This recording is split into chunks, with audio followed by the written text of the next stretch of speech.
right. So let's talk. Autonomy is solved. Adam Jonas, Morgan Stanley, made a note on Monday saying exactly that. He's going to call it autonomy is solved. That's great. We knew that that's the case. Version 14.1.4 is now going wide. I know Jeff had it yesterday, 2 days ago. I got it yesterday, playing around with it. And this guy named Omar from Homar's catalog, he's been playing with it. And then today, just now, we just had, I think, news here that the Robotaxi service area has expanded in Austin. I don't have the details of how big the expansion is, but yeah, let's talk about that. Who wants to get started here, Jeff or Omar? What's the experience with 14.1.4?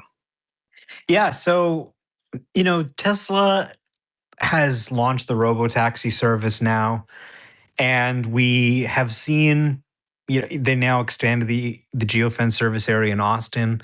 We saw them add the San Jose airport in the Bay Area, which I'm really excited about. SJC, great airport, by the way, super easy to get in and out. And I love that the next time I fly in there, I'll be able to call a Robotaxi to pick me up right from the airport. And they've got a little sign that says autonomous vehicle pickup area. I mean, how cool is that?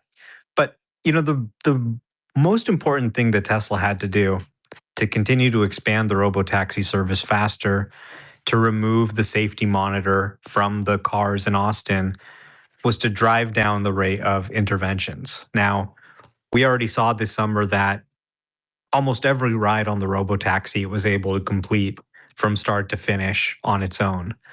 But there were some instances, for example, if you remember that video from Dave Lee where the UPS truck was backing up and the Robotaxi operator had to take over, there were still some of those instances where the human was having to take over. So the number 1, 2, and 3 goals for this new build really were to drive down that rate of interventions so that a person isn't needed in the car to take over. The car can just do all of that itself. And I think they've really succeeded in doing that. Since I got 14, I haven't really had a single safety critical intervention on the road. It really is performing exceptionally. I put it head to head against a Waymo in a 20-minute drive. It got there not only without interventions, but 4.5 minutes faster than the Waymo did.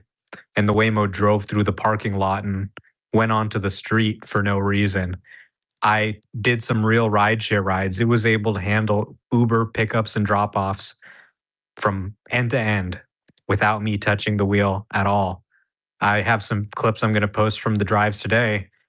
Like, I saw the light bulb go off in the rider's eyes. They said, "Wow, is this Tesla driving itself? How do you like it?" I haven't really been a fan of Tesla, but I think I'm convinced now. Is this thing going to be able to drive into the hills? Oh, wow. It's really doing it. Okay, how do I buy one of these? Which used Tesla should I get? And I started telling them about, AI3 and AI4. Make sure you get an AI4 Tesla if you're getting a used one. And as they were having this conversation with me, I said, this is what Wall Street is seeing right here. This really is kind of a game-changing feature that really is starting to gain traction with consumers. You can see that in the usage data. They just crossed 6 billion miles. So as Elon said on the call, in this early build, because you have to remember, with 13.2 was the first build that really went out to everybody. And so you're seeing some people who get 14 and they say, hey, this isn't quite as smooth as 13. If you're one of those people that really cares about smoothness, you don't want to be the first to encounter some bug or have some, braking that was maybe unnecessary, then you're going to want to wait for 14.2. Don't install this early build with 14.1. As Elon said, they're really trying to first get the safety there by showing it all these other clips and helping it deal with these interventions. And I think if you drive with it, you'll see it can react insanely fast. It can see a lot. And in terms of safety, in terms of getting the rate of interventions down, interventions are extremely, extremely rare now. And the model has gotten a lot more intelligent. And in the 0.2 release, they're going to polish up the comfort. And then I think you're going to have something that isn't just safer than 13, it's actually going to be way more comfortable than 13. Not only driving smoothly, but handling dips and potholes and things that 13 didn't handle. So I think they're doing a great job with 14 on the area that matters most, driving down safety critical interventions.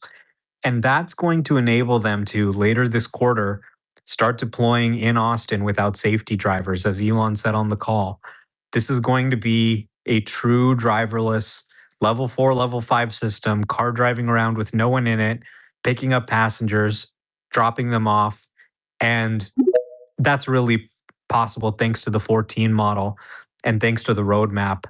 When you look at them adding reasoning, scaling up the model, doing all these really exciting things to make it even better.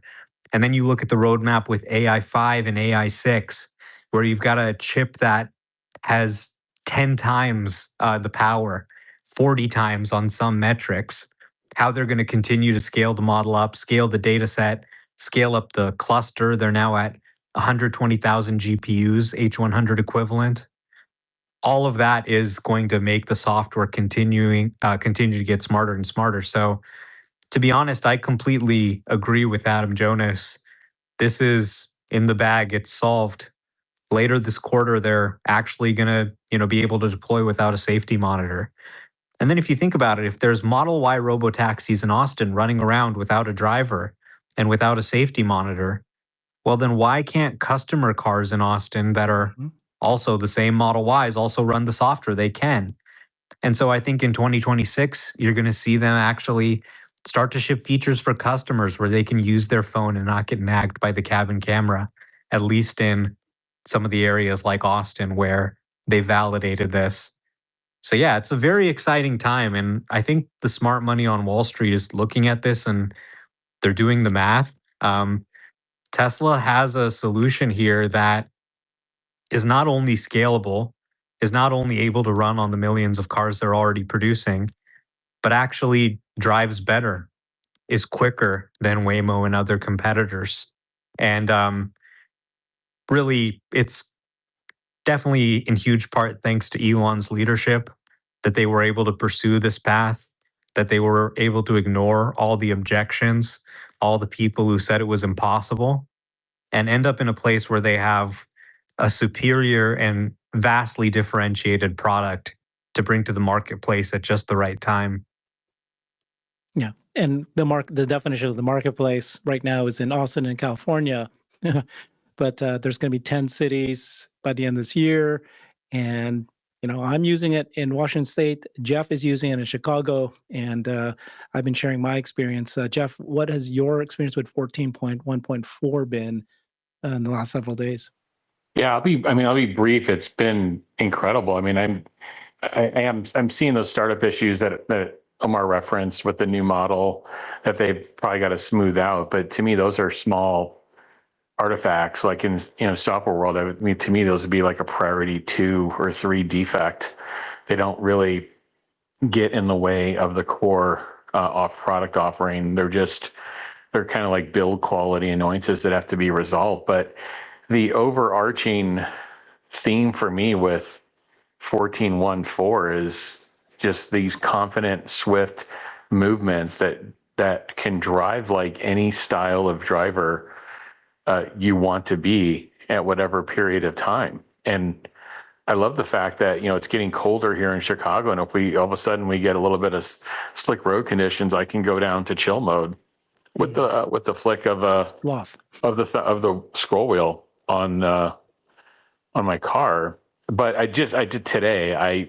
I had the ultimate experience of just going from the suburbs to the expressway to downtown Chicago, and just in all 3 of those environments, you saw where this jump from 13 to 14 really stood out. And I mean, I had it on Mad Max mode the whole time, and Mad Max mode downtown in a major city is something to behold, because everybody else is driving manually in Mad Max mode. And and I tell you, it made its moves. It did all the right things. Of course, there were people trying to pull out and people trying to do things, and it saw it. It saw it quicker than I saw it, and it adjusted and moved the car. But I mean, it was literally driving like an experienced downtown Chicago cab driver in the city. And then when it came time to say, all right, we're putting you on the highway, it gets you onto the highway. Some of these entrances don't have the longest, runway for you to transition from the ramp to the actual highway. It figures it out. And then it makes some unbelievable moves that you can only do if you had eyes in the back of your head in terms of lane changes. And it worked in construction areas. I never had to touch anything.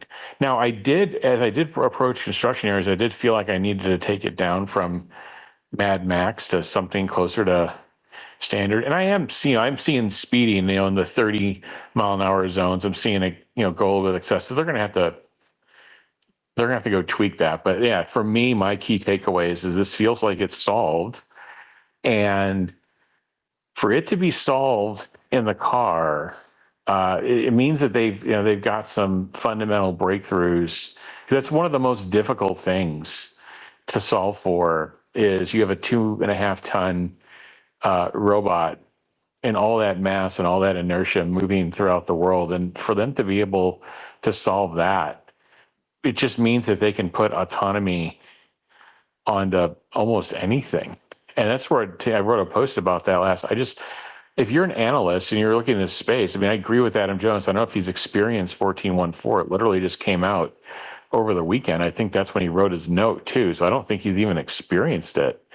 Yeah, so if he gets into, I think the first analysts are probably getting into a 14.1.4 car this week or probably next week if they're on top of things. And I just think the notes are going to even be more and more favorable. It's one thing to see the YouTube videos and the early access folks, Omar and the team, they do a great job of describing things, but it's another thing to experience those forces yourself in the vehicle and to see the decision making real time. So for me, it was okay. The auto world is huge. The TAM is huge, and I think this is solved. And of course, there's things that they've got to go work through. But I've literally experienced so many of the use cases that were unresolved in 13. I experienced railroad tracks, and it handled it perfectly, even though there was a green light right in front of the railroad tracks. It did the right thing. I experienced construction areas. I experienced a police officer flagging traffic, and it handled everything perfectly. So for me, I'm just wondering beyond automobiles, just how, now that it's solved here, where else can it be solved for? And I know everybody's thinking about consumer and commercial products, transportation products. I'm thinking factories and nobody's even talking about AI in factories the way they probably should. So anyway, this is to me I know we say this like every major breakthrough. Oh my God, this is great. This is amazing. And we do have a bit of kind of a predisposition, implicit bias in what we're doing. But I feel like now I could put somebody in the vehicle that's never experienced this before, and it would be a really exceptional thing for them to see. And finally, maybe when we come around again, I'll describe my experience where my car avoided an accident later on. But that was another experience which convinced someone else in the car with me, like, I have to get one of these things. This is unbelievable. Yeah, that was a previous version. So the words you and Omar and Adam Jonas use is that autonomy is solved.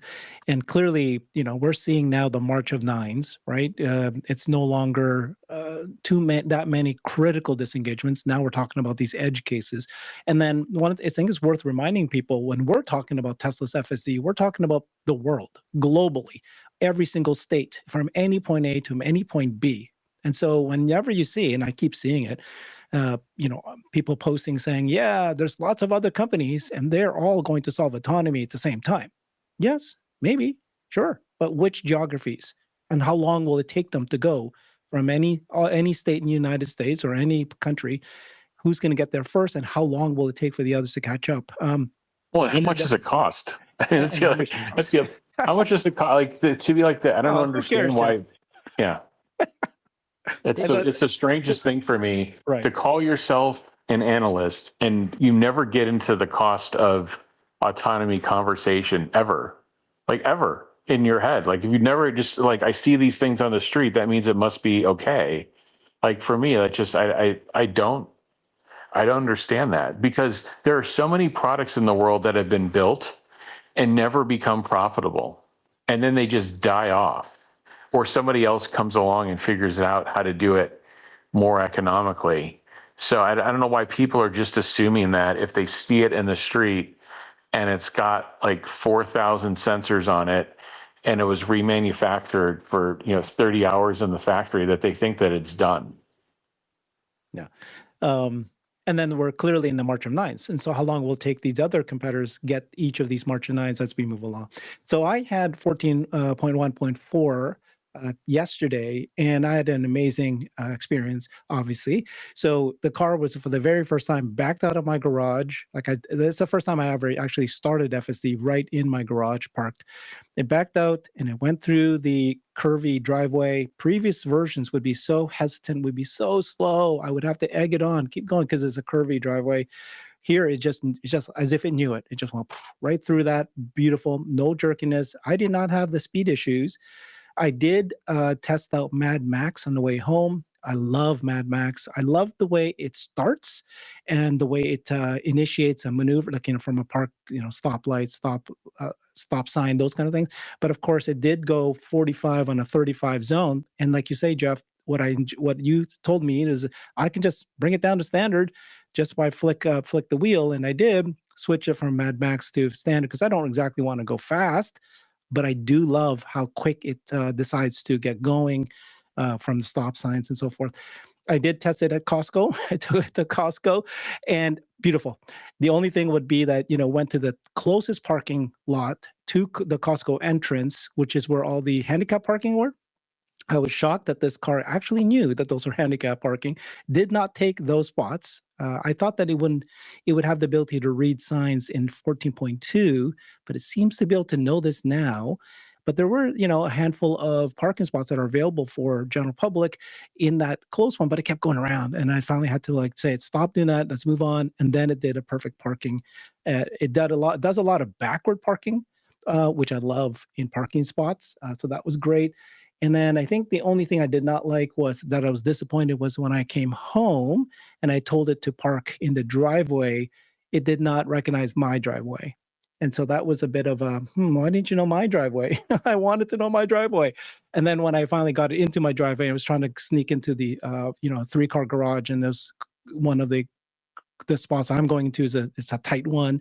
It knew that was the open garage door, but it didn't get the angle right, so it stopped and just let go and gave up. So there's little minor things like that. Thoughts on any of that, Omar?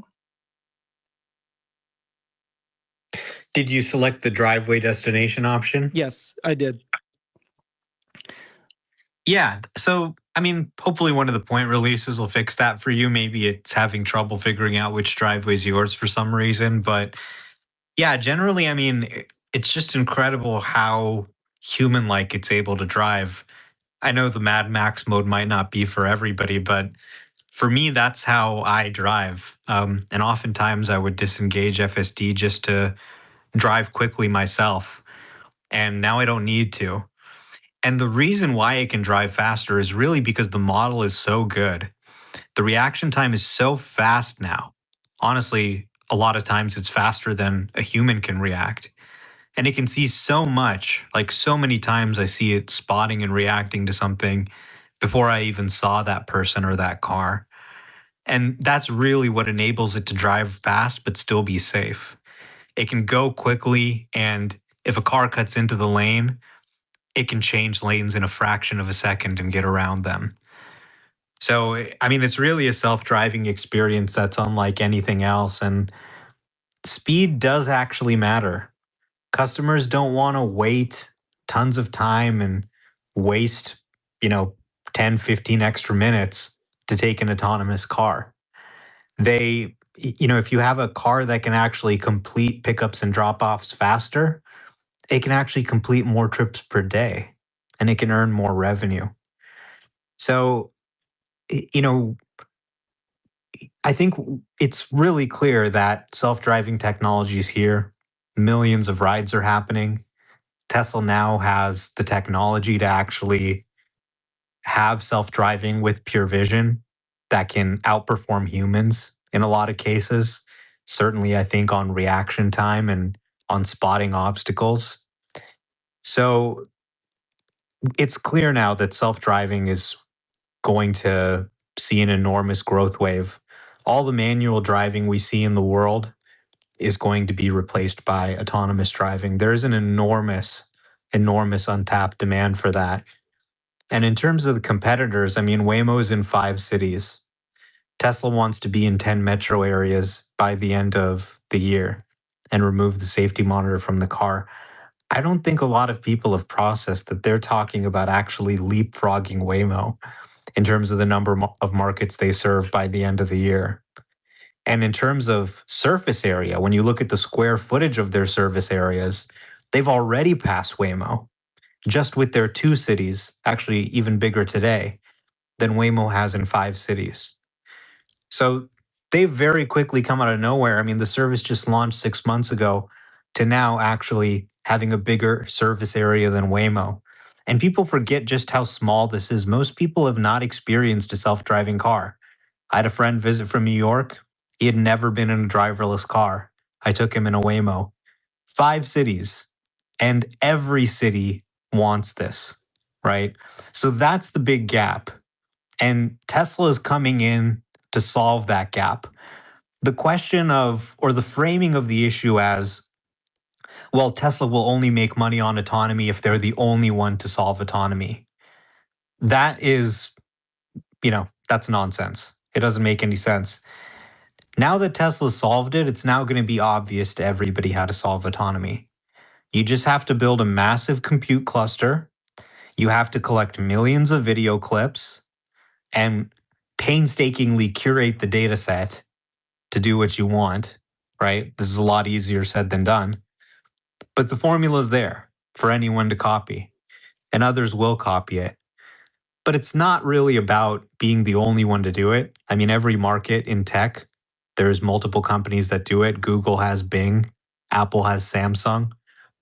There being competition doesn't mean, you can't make money or you can't be the best in the market.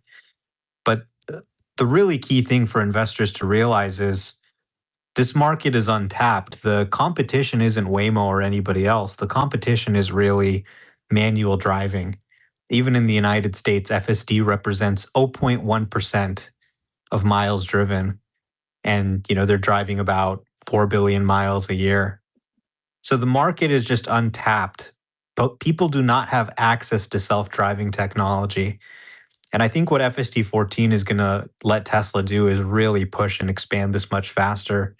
And you're already seeing that today with the expansion of the Austin geofence and the addition of San Jose Airport to the Bay Area. I've created a website that is the most comprehensive resource for the Tesla investor. Please check it out. Simply go to my website at herbertong.com.